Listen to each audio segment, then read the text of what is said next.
China is indisputably and iconically represented as the land of tea. I'm currently in the beautiful Yunnan province, and as you can see behind me, I am in fields of tea, more specifically Pu'er tea.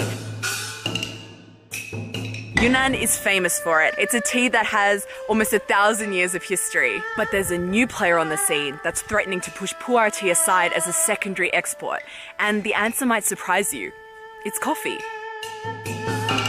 There's something really interesting happening here in Yunnan province. It's a battle of the old and the new, traditional and the modern, Eastern versus Western culture. So what I want to understand is, how can both Pu'er tea and coffee both manage to coexist in such massive proportions here in Yunnan province? And what does the future of Pu'er tea look like in China? 普洱茶正式出名的话，应该是清朝的时候，皇帝喝嘛。茶的历史很久，中国啊，可以追溯到几千年。总体来讲，普洱茶是这几年开始大普及掉了。Pu'er tea is such a big deal in Yunnan. There's even a city named after it. I'm currently in the city of Puer. As you can guess, there's a lot of tea here. This is Pu'er tea. It may look a little different from the tea you're used to brewing because it usually doesn't come in loose leaf format. Pu'er is most commonly identified by looking like this, compressed into discs or bricks, this kind of cake shape.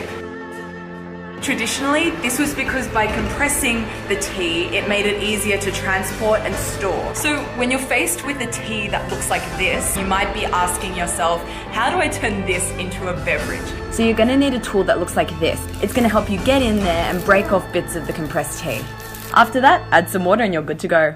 So I decided I needed to come a little bit closer to the source. So right now I'm in Lalu, which is deep in South Yunnan. And here is one of the most famous, well-recognized and expensive areas that grow Pu'er tea in China. So these trees around me here, they're all 300 to 400 years old. And of course the tea produced by these older trees have a much higher price point. 1 kilo of tea produced by some of these plants can go for over 50,000 renminbi. That's like $10,000 a kilo. They say that money doesn't grow on trees, but here at Lalu, it definitely does.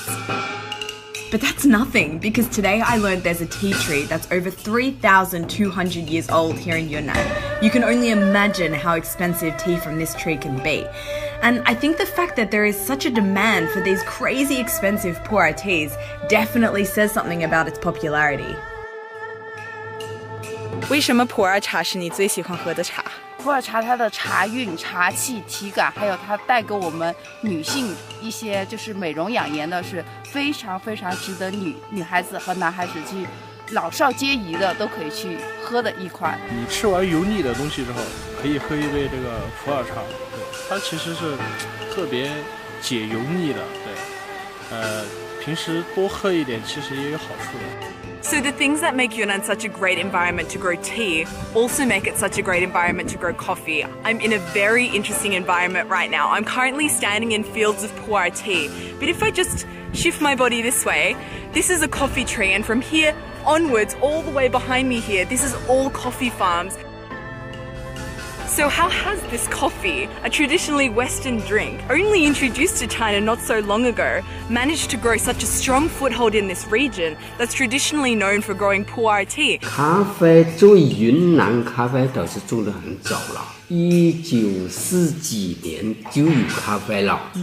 但是以前种的数量很少很少，而且以前大家都不会种咖啡，不知道咖啡怎么回事，主要还是没有市场，卖不出去，所以都发展不起来。60年代发展过一次，包括普洱、西双版啊，很多地方都种。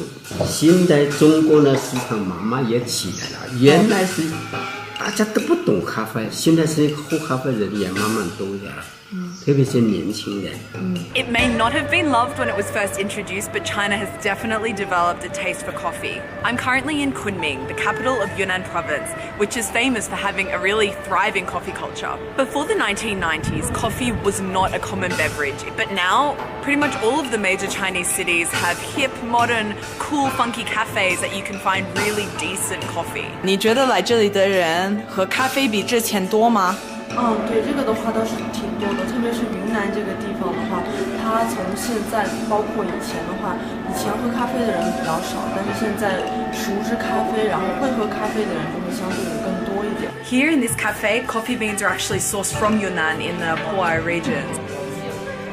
Oh, that's delicious. It's got a real sweetness about it, quite a fruitiness. Yeah, I'm a real fan of this. This is the best coffee in town. Yeah. As an Italian, I can tell you, the taste is pure Italian. Coffee has definitely taken root in China and it's rising exponentially in popularity. 你更喜欢普洱茶还是咖啡？咖啡。像我自己比较喜欢咖啡。咖啡吧。Today, China is the 13th biggest coffee producer in the world, with output equaling that of Kenya and Costa Rica combined. And 98% of this coffee production is coming from Yunnan. But even though coffee is showing such huge levels of growth, nobody that I've asked seems to feel that Pu'er Tea is threatened here in Yunnan. 你觉得咖啡是你的竞争对手吗？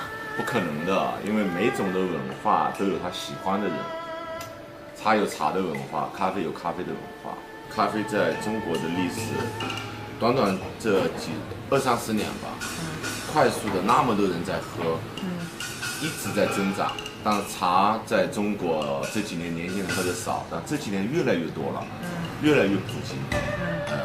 你觉得有一天咖啡会超过普洱茶吗？这个，哎呀，超过的不好说这话，因为普洱茶历史悠久。